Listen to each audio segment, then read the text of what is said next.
Tu es allongé dans ton lit. Il est 3 heures du matin.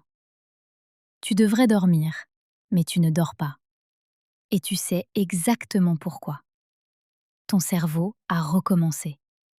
Il a recommencé à dérouler la liste. Cette liste qui ne finit jamais.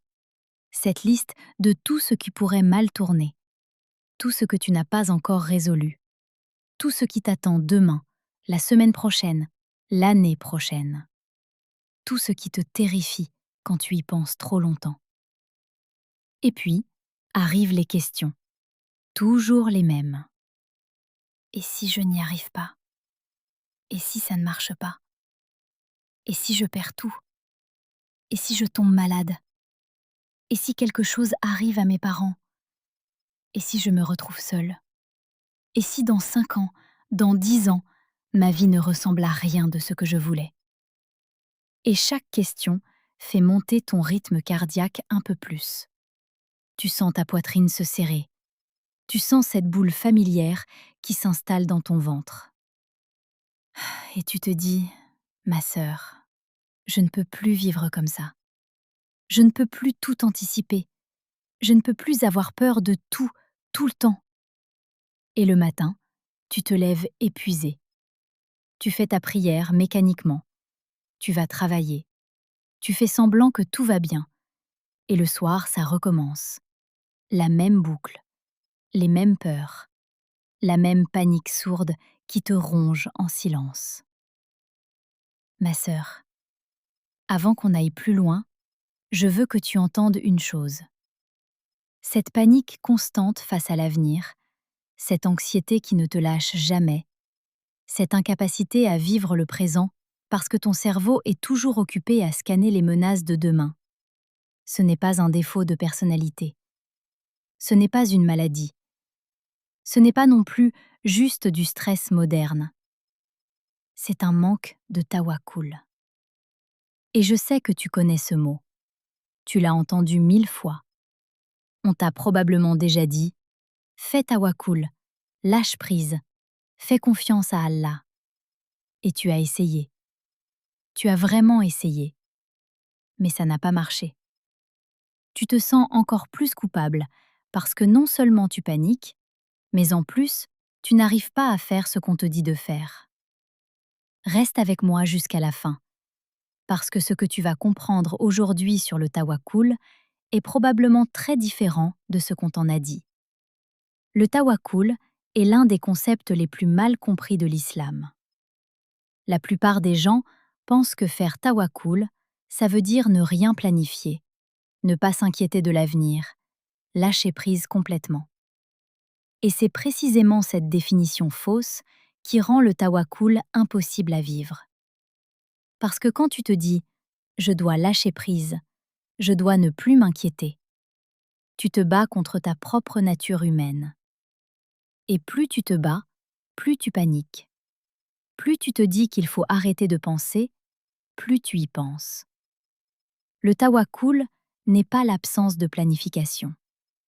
Le tawakkul n'est pas l'inconscience. Le tawakkul n'est pas faire l'autruche. Il y a un moment dans la vie du prophète, que la paix et le salut d'Allah soient sur lui, qui devrait être enseigné dans toutes les mosquées dès qu'on parle de tawakkul. Un homme arrive vers le prophète. Il descend de son chameau. Il laisse l'animal libre devant la mosquée et se dirige vers la prière. Il dit « Je fais tawakkul, Allah protégera mon chameau ». Et le prophète, que la paix et le salut d'Allah soient sur lui, lui répond « Attache d'abord ton chameau, ensuite fais tawakkul. Attache d'abord ton chameau, ensuite fais tawakkul ». Cette phrase est l'une des plus profondes de tout l'islam. Elle te dit quelque chose que peu de gens ont vraiment intégré. Le tawakkul n'efface pas la responsabilité humaine. Le tawakkul commence après que tu aies fait ce qui dépend de toi. Tu dois agir. Tu dois planifier. Tu dois travailler. Tu dois prendre les précautions raisonnables. Et ensuite, seulement ensuite, Tu remets le résultat à Allah. Pas avant, après. Le tawakkul ne te demande pas d'arrêter de penser à l'avenir. Il te demande de penser autrement. Il te demande de faire ce qui est dans ton pouvoir, et puis de cesser de t'inquiéter de ce qui n'est plus dans ton pouvoir. Maintenant, on arrive au cœur du problème. Pourquoi est-ce que tu paniques tant? Parce que ton esprit confond deux choses très différentes, la planification et la rumination. Planifier, c'est sain, c'est utile, c'est nécessaire. Tu prépares ton avenir, tu prends des décisions, tu organises ta vie.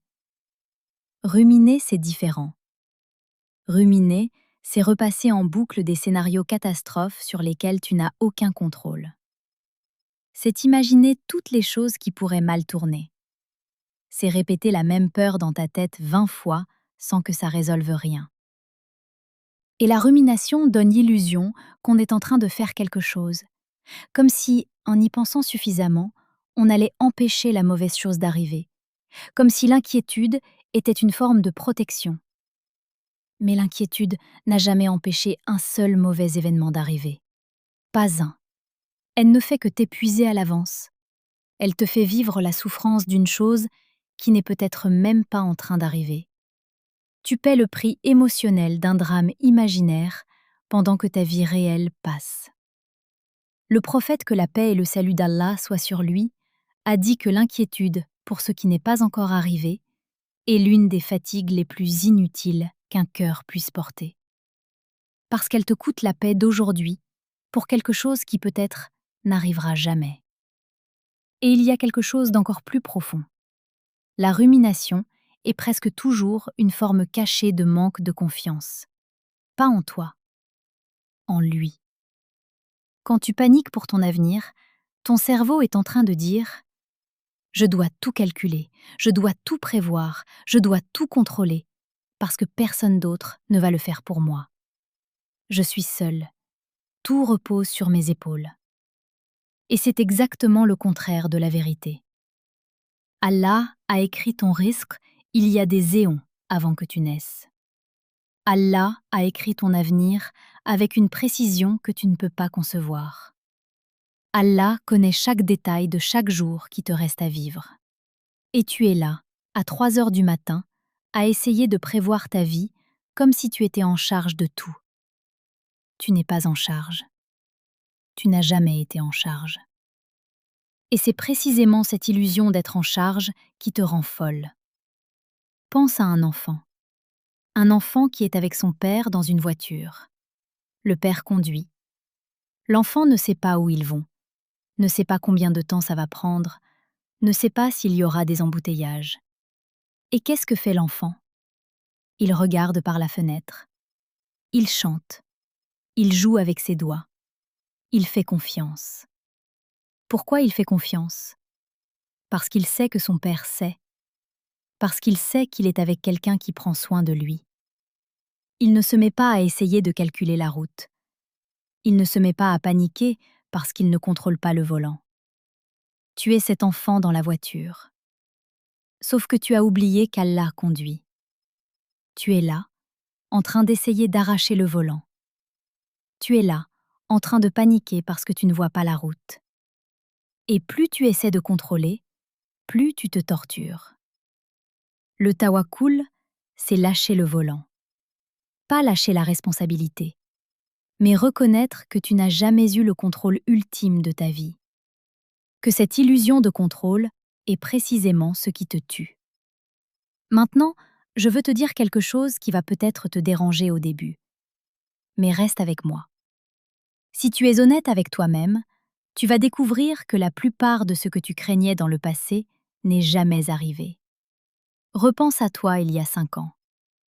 Toutes les choses qui te terrifiaient à l'époque. Tous ces scénarios que tu jouais en boucle. Combien d'entre eux se sont réellement produits? Probablement très peu. Et ceux qui se sont produits, tu y as survécu. Tu es là, en train d'écouter ce podcast.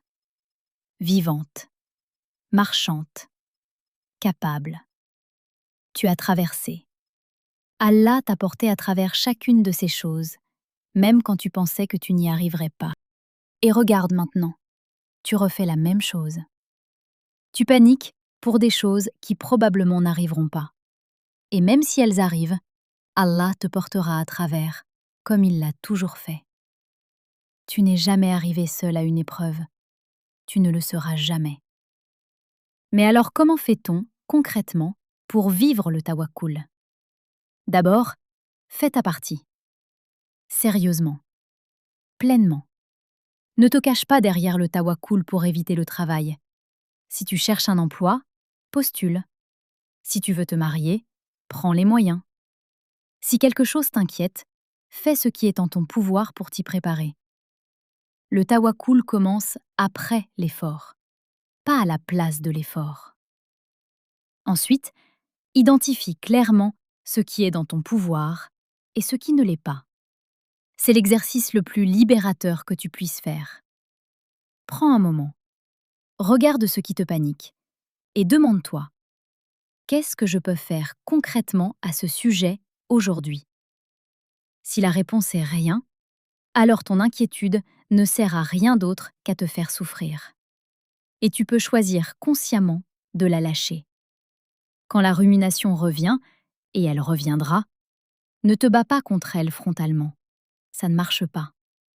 Au lieu de ça, dis simplement: Allah, je te confie ça. Et reviens à ce que tu étais en train de faire. Ne débat pas avec la pensée. Confie-la et passe à autre chose. Construis une routine de dhikr matinale. Le matin, tu programmes ton cerveau pour la journée. Si tu commences ta journée avec 10 minutes de dhikr, ton système nerveux entre dans la journée déjà calmé. Hasbunallahu wa ni'mal wakil. Allah me suffit et il est le meilleur garant. Cette phrase répétée le matin est plus puissante qu'aucun antidépresseur. Et puis, il y a quelque chose dont peu de gens parlent. Le tawakkul est un muscle. Tu ne l'auras pas du premier coup. Tu vas avoir des moments où tu paniques encore. Ce n'est pas un échec, c'est l'apprentissage. Chaque fois que tu reconnais que tu paniques et que tu reviens à Allah, tu construis ce muscle, pierre par pierre, jour par jour. Je veux finir par te lire quelque chose. Le Coran dit: et quiconque place sa confiance en Allah, il lui suffit. Ce n'est pas Allah lui suffira si elle prie assez. Ce n'est pas Allah lui suffira si elle ne se trompe pas. C'est Allah lui suffit. Maintenant, aujourd'hui, dans le moment présent. Allah te suffit. Tu n'as pas besoin de tout calculer. Tu n'as pas besoin de tout prévoir. Tu n'as pas besoin de porter le poids de chaque scénario possible sur tes épaules. Tu peux poser ce poids. Tu peux faire ta partie et confier le reste. Tu peux respirer. Et si tu paniques encore demain matin, c'est OK. Reviens à ces mots. Allah me suffit. Et il est le meilleur garant. Qu'Allah remplace votre panique par sa paix. Qu'il vous donne de poser le volant que vous n'avez jamais eu à tenir. Et qu'il vous fasse goûter à la liberté de ceux qui ont compris qu'il est en charge et que c'est une bonne nouvelle, pas une mauvaise.